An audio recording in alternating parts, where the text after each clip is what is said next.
Hello friend, দেখো বিকেল বেলায় রেডি হয়ে গেছি ঘুম থেকে উঠে আর চলে যাচ্ছি অন্য এক জায়গায়। দেখো দাড়ি কাটির কি অবস্থা, কত দাড়ি হয়ে গেছে। দাড়িগুলো কাটোনি কেন? কালকে কেটে নেবে। আর চলে এসেছে লিফট নিচে চলে এসেছে। চলো আমাদের সাথে সাথে একটা স্পেশাল জায়গায় তোমাদেরকে নিয়ে যাবো। বাইরে কত রোদ দেখো, এখনো পর্যন্ত কিন্তু সূর্য ডোবেনি, মানে অস্ত্র যাচ্ছে কেবল ডুবা ডুবা ভাব। আর দেখতে দেখতে সন্ধে হয়ে যাবে। ছোট দিনের বেলা 5টা বেজে পার হয়ে গেছে, আর হয়তো 1 ঘন্টা মতন থাকবে আলো, তাও ঠিক নেই।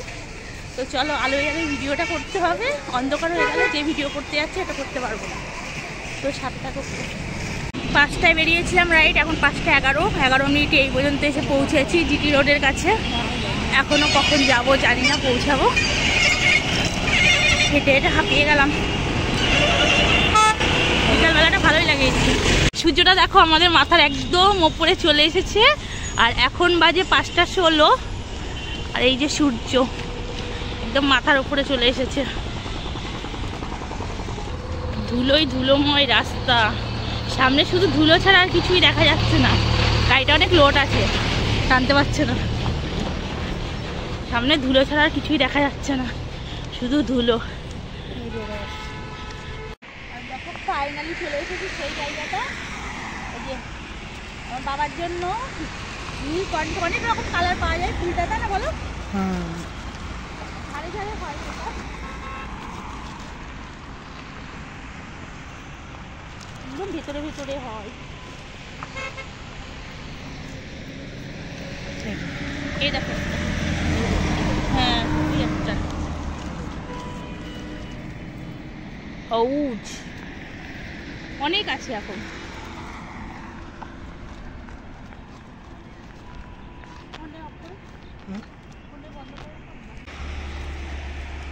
শুধু নীলকণ্ঠ আর নীলকণ্ঠই আছে। এর কালারটা একটু অন্যরকম, নীল নয়, হালকা নীল, আর একদম নীলও আছে। কাটা কেটে গেল, ফুল গাছের মধ্যে আছে, কাঁটার মধ্যে। চুলও আমার ধরে দিয়েছে কাঁটায়। চলো দেখি ওইদিকে চলো, এখানে কাঁটা একই রকম ফুল, একই জায়গায় 2 রকম ফুল। এই যে আকন্দ আর ওটা নীলকণ্ঠ। দাও প্লাস্টিকটা আমাকে দাও, তুমি তোলো, ছাড়ো প্লাস্টিকটা আমাকে দাও। এই ফুলগুলো পুজো হয় বলো? আমি পুরো বলবো, বলো। আমার তো জানি না।